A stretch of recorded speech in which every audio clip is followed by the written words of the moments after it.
కొత్తగా ఒక క్యాన్సర్ గురించి అయితే వింటున్నాం. మెలనోమా అని చెప్పేసి కొత్త క్యాన్సర్ చిన్న మచ్చలాగా స్టార్ట్ అయ్యి అది క్యాన్సర్‌కి దారితీస్తుంది అని చెప్పేసి కూడా మనం వింటూ ఉన్నాము. అసలు ఇందులో ఎంత వాస్తవం ఉంది, ఏంటి అనేది ప్రస్తుతం మనకి చెప్పేందుకు విజయశ్రీ డర్మటాలజిస్ట్ గారు ఉన్నారు. మేడంతోని మాట్లాడి అసలు ఇది నిజమా, అపోహనా అనేది కనుక్కుందాం. నమస్తే మ్యామ్. నమస్తే. సో మ్యామ్, చాలామంది రీసెంట్ టైమ్స్లో న్యూస్లో రావడం వల్ల ఎక్కువ మంది భయపడుతున్నారు. చిన్న మచ్చ రాగానే క్యాన్సర్ ఏమో అని చెప్పి భయపడుతున్నారు. సో మెలనోమా అంటే ఏంటి మ్యామ్ అసలు? మెలనోమా అనేది ఒక రకమైన స్కిన్ క్యాన్సర్ అండి. సో ఈ మెలనోమా అనేది అంటే చాలా కామన్గా ఎక్కడ నల్ల మచ్చ ఉంటే అక్కడ క్యాన్సర్గా టర్న్ అవ్వడం అనేది అసలు జరగదండి అలా. సో అది మనకి కొంచెం రేర్గానే చూస్తాము. అంటే మనకు లైక్ వెరీ ఫెయిర్ స్కిన్, అంటే మనకి రిస్క్ ఫ్యాక్టర్స్ వచ్చేసి వెరీ ఫెయిర్ స్కిన్ ఉండి వాళ్ళు సన్ బర్న్కి ఎక్కువ లోన్ అవుతూ ఉంటారు, వాళ్ళకి ఫ్రెకిల్స్ ఎక్కువగా ఉంటాయి. సో అంటే ఫెయిర్ స్కిన్ ఉన్నంత మాత్రమే మెలనోమా వస్తుందని కాదు, that is one of the risk factor అనమాట. Even darker skin, darker complexion ఉన్న వాళ్ళలో కూడా వస్తుంది అనమాట. ఎక్సెసివ్ సన్ ఎక్స్పోజర్, మెయిన్గా ఈ మెలనోమాస్ అనేవి సన్ ఎక్స్పోజ్డ్ ఏరియాస్లో, అంటే కవర్డ్ ఏరియాస్లో కూడా వస్తుంది, బట్ సన్ ఎక్స్పోజ్డ్ ఏరియాస్లో కామన్గా ఫేస్, ఆ తర్వాత ఆర్మ్స్, చెస్ట్, ఆ తర్వాత లెగ్స్, వీటిల్లో కామన్గా చూస్తూ ఉంటాము. ఆ తర్వాత దీనికి అదర్ రిస్క్ ఫ్యాక్టర్స్ వచ్చేసి ఎక్సెసివ్ సన్ ఎక్స్పోజర్ అనమాట. అంటే సన్కి ఎక్కువగా ఎక్స్పోజ్ అవ్వడము, మెయిన్గా పీక్ అవర్స్లో ఎక్కువగా ఎక్స్పోజ్ అవ్వడము. ఆ తర్వాత అంటే ఈక్వేటర్కి దగ్గరగా, అంటే భూమధ్య రేఖకి దగ్గరగా ఉన్న వాళ్ళలో సన్ ఇంటెన్సిటీ అనేది ఎక్కువగా ఉంటుంది. తర్వాత హై లెవెల్స్లో, అంటే ఎత్తైన ప్రదేశాల్లో ఉండే వాళ్ళలో కూడా వాళ్ళు కొంచెం సన్కి దగ్గరగా ఉంటారు, వాళ్ళలో కూడా ఈ సన్ ఎఫెక్ట్ అనేది ఎక్కువగా ఉంటుంది. అదర్ రిస్క్ ఫ్యాక్టర్స్ వచ్చేసి వాళ్ళకి history of severe sunburn అనేది ఎందుకు వస్తుందంటే మనకి వెరీ ఫెయిర్ స్కిన్ ఉన్న వాళ్ళల్లో మెలనిన్ అనేది మనకి సన్ బర్న్ నుంచి ప్రొటెక్ట్ చేస్తుంది. సో వాళ్ళ మెలనిన్ తక్కువగా ఉండడం వల్ల వాళ్ళు ఎక్సెసివ్ సన్కి ఎక్స్పోజ్ అయినప్పుడు వాళ్ళకి సన్ బర్న్ అనేది వస్తుంది. అంటే అది ఏం ఇండికేట్ చేస్తుందంటే సివియర్ సన్ బర్న్ హిస్టరీ ఉన్నప్పుడు కూడా మనం జాగ్రత్తగా ఉండాలి అనమాట. సో తర్వాత వచ్చేసి ఫ్యామిలీ హిస్టరీ ఆఫ్ మెలనోమా, అంటే ఫస్ట్ డిగ్రీ రిలేటివ్, అంటే మన చైల్డ్లో కానీ పేరెంట్లో కానీ లేకపోతే సిబ్లింగ్స్లో కానీ హిస్టరీ ఆఫ్ మెలనోమా ఉన్నప్పుడు మనం కూడా జాగ్రత్తగా ఉండాలి. తర్వాత మళ్ళీ మనకి ఇమ్యూనోసప్రెసివ్ మెడికేషన్స్ ఇలాంటివన్నీ తీసుకునే వాళ్ళలో కూడా, ఇమ్యూనిటీ తక్కువగా ఉన్న వాళ్ళలో కూడా ఈ మెలనోమా రిస్క్ అనేది ఉంటుంది. సో మనకి యాక్చువల్లీ ఇవన్నీ రిస్క్ ఫ్యాక్టర్స్. అంటే ఎక్కువగా సన్కి ఎక్స్పోజ్ అవుతూ కొంతమంది ట్యాన్ బెడ్స్ అనేవి, ఇక్కడ కాదు కానీ వేరే ఫారిన్ కంట్రీస్లో ఎక్కువగా ట్యానింగ్ బెడ్ అని ఇలాంటివన్నీ యూజ్ చేస్తూ ఉంటారనమాట. సన్ యూవీ రేస్కి ఎక్స్పోజర్, లైక్ అదే తర్వాత సన్ కానీ సన్ ల్యాంప్స్ ద్వారా కానీ ఎక్స్పోజ్ అవుతూ ఉంటారనమాట. సో దానివల్ల కూడా మనకి ఈ రిస్క్ అనేది పెరుగుతూ ఉంటుంది. తర్వాత వచ్చేసి మనం అసలు ఎలా ఐడెంటిఫై చేసుకుంటాము అంటే మనకి స్కిన్ పైన ఉన్న అన్నీ కూడా మనకి ఎలాంటివి, ఎలా లెషన్స్ ఉన్నప్పుడు మనకి మోల్స్ ఉండొచ్చు, ఫ్రెకిల్స్ ఉండొచ్చు, వాటినన్నింటినీ చూసి మనం స్కిన్ క్యాన్సర్ అని కంగారు పడాల్సిన అవసరం లేదు. సో ఎలా ఐడెంటిఫై చేసుకోవాలి అంటే ABCD అనే రూల్ ఉంటుందండి. ఏ అంటే అసిమెట్రీ, అంటే మనకు ఒక మోల్ ఉన్నప్పుడు ఒక హాఫ్ ఒక రకంగా, ఇంకొక హాఫ్ ఇంకొక రకంగా అసిమెట్రికల్గా ఉండడం అనమాట. సో తర్వాత ఇర్రెగ్యులర్ బార్డర్స్, B అంటే ఇర్రెగ్యులర్ బార్డర్స్గా ఉండడం, ఒక చోట ఎత్తుగా ఉండి ఒక చోట కిందికి ఉండి అలా ఇర్రెగ్యులర్గా ఉండడం బార్డర్స్. ఆ తర్వాత వచ్చేసి కలర్, వేరియబుల్ కలర్ అనమాట. అంటే ఒక చోట డార్క్గా ఉండడం, ఒక చోట తక్కువ డార్క్గా ఉండడము, ఒక చోట రెడ్ కలర్లో ఉండడం, డిఫరెంట్ కలర్స్లో ఉండడం అనమాట. ఒక మోల్లోనే డిఫరెంట్ ఏరియాస్లో డిఫరెంట్ కలర్స్లో ఉండడము. ఆ తర్వాత డయామీటర్, అంటే సడన్గా సైజ్ ఇంక్రీజ్ అవ్వడం, ఫాస్ట్గా సైజ్ ఇంక్రీజ్ అవ్వడము. తర్వాత ఇవాల్వ్ అవ్వడం, అయితే ఎగ్జిస్టింగ్ మోల్ అనేది లైక్ ABCD రూల్స్లో వాటితో ఇవాల్వ్ అవ్వడం, ఇరెగ్యులర్ బార్డర్స్ని అక్వైర్ చేసుకోవడము, డిఫరెంట్ కలర్స్ ఉండడము, సడన్గా సైజ్ పెరగడము, లేదా నార్మల్ స్కిన్ పైన, అంటే నార్మల్ లుకింగ్ స్కిన్ పైన కూడా సడన్గా మనకి గ్రోత్ రావడము, లేకపోతే దాని ఎగ్జిస్టింగ్ దాంట్లో కొన్ని చేంజెస్ వచ్చేసి ఇచ్చింగ్, బ్లీడింగ్ అట్లాంటివన్నీ రావడం. అంటే ఇలాంటి చేంజెస్తో పాటు ఇచ్చింగ్, బ్లీడింగ్ అన్నీ కూడా ఉండడం అనేది మనకి ఈ ABCD రూల్తోని మనం ఐడెంటిఫై చేసుకుంటాం. అంటే ప్రతి మోల్లో అన్ని చేంజెస్ వచ్చేదాకా వెయిట్ చేయాలంటే అవసరం లేదండి. మీకు 1 or 2 చేంజెస్, అంటే అట్లీస్ట్ 2 చేంజెస్ అన్నా కనిపించాయి అని అంటే మీరు డెర్మటాలజిస్ట్ని సంప్రదించినప్పుడు వాళ్ళు ఎగ్జామిన్ చేసి అవసరమైతే స్కిన్ బయాప్సీ చేసి దాన్ని కన్ఫర్మ్ చేసి రిమూవ్ చేయడం జరుగుతుంది అనమాట. అంటే మనకి ఎర్లీ స్టేజ్లో డిటెక్ట్ చేస్తే అది ఎక్కడికి వెళ్ళకుండా మనము దాన్ని కంప్లీట్గా రిమూవ్ చేసేసి, సో దానివల్ల ఆఫ్టర్ ఎఫెక్ట్స్ కూడా లేకుండా చూసుకోవచ్చు అనమాట. సో మనకి ప్రివెన్షన్కి ఏం చేయాలి అంటే, మనకి సన్ రిస్క్ ఫ్యాక్టర్స్ చెప్పాం కదా, ప్రివెన్షన్కి ఏం చేయాలి అని అంటే మనకి ఎక్సెసివ్ సన్ ఎక్స్పోజర్ని అవాయిడ్ చేయాలండి. అంటే ఎస్పెషల్లీ పీక్ అవర్స్, అంటే 10 AM to 4 PM మధ్యలో మనకి సన్ తీవ్రత అనేది ఎక్కువగా ఉంటుంది. కాబట్టి మీకు ఏమైనా వర్క్ ఉంది, ఎక్కువగా సన్ ఎక్స్పోజ్ అవ్వాల్సిన అవసరం ఉంది అని అంటే మనకి బిఫోర్ 10, ఆఫ్టర్ 4, ఆఫ్టర్ 5 మనకి షెడ్యూల్ చేసుకోవచ్చు అండి.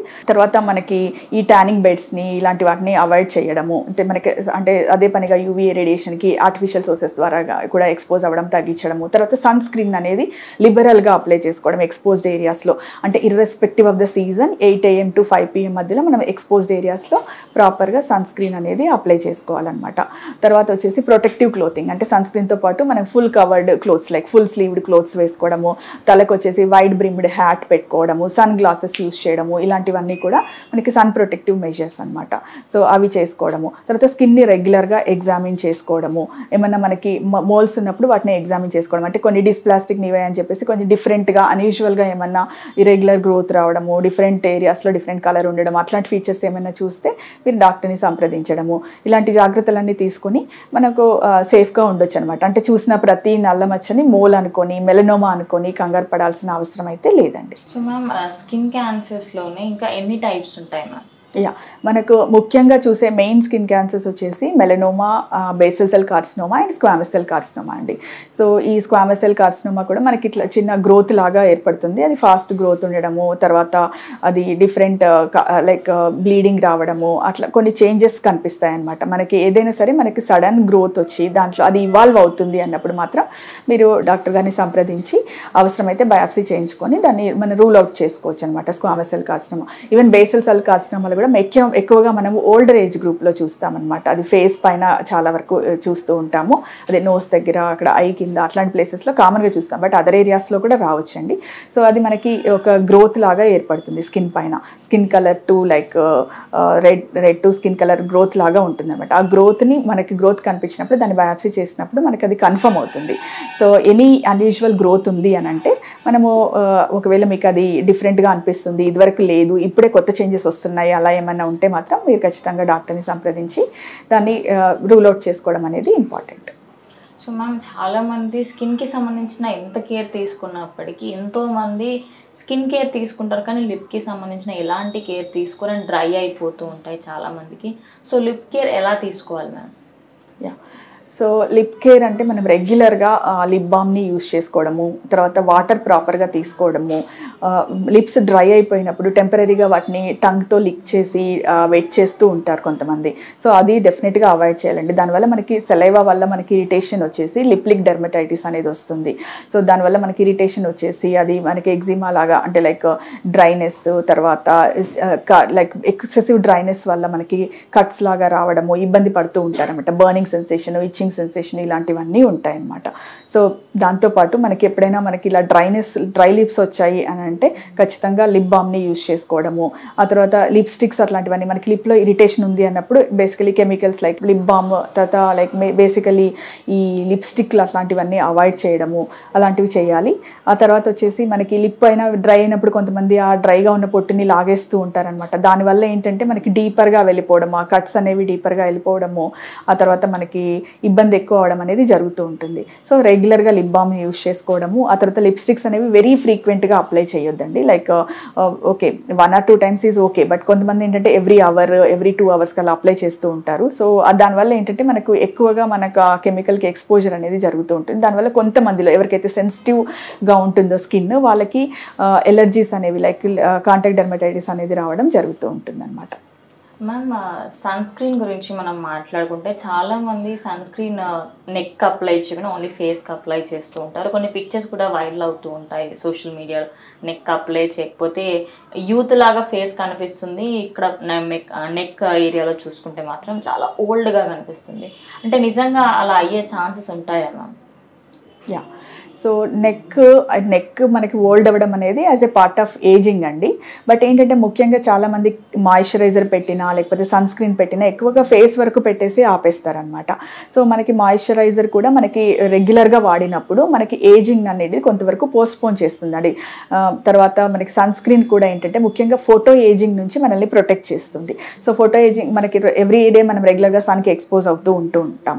సో దానివల్ల ఏంటంటే మనకి ఫోటో ఏజింగ్ అనేది వస్తుంది. సో సన్ స్క్రీన్ అనేది ముఖ్యంగా మనకి ఫోటో ఏజింగ్ నుంచి ప్రొటెక్ట్ చేస్తుంది. మనం ఎప్పుడైతే మనం సన్ స్క్రీన్ ప్రాపర్గా అంటే ఫేస్కి అప్లై చేసినంత ప్రాపర్గా నెక్ అప్లై చేయలేదు అంటే డెఫినెట్గా మనకి ఏజింగ్లో అనేది డిఫరెన్స్ ఉంటుంది. అంటే ఫేస్ కన్నా నెక్ ఫాస్ట్గా ఏజ్ అవ్వడం అనేది జరుగుతుంది. అంటే మరీ గ్రాస్ డిఫరెన్స్ లేకపోయినా కూడా మనకి ఏజింగ్ ఆఫ్ ద నెక్ అనేది కొంచెం ఎర్లీగా కనిపిస్తుంది. అందుకని మనకి ఫేస్కి ఎలాగైతే కేర్ తీసుకుంటున్నామో నెక్ కూడా ఖచ్చితంగా కేర్ తీసుకోవాలి.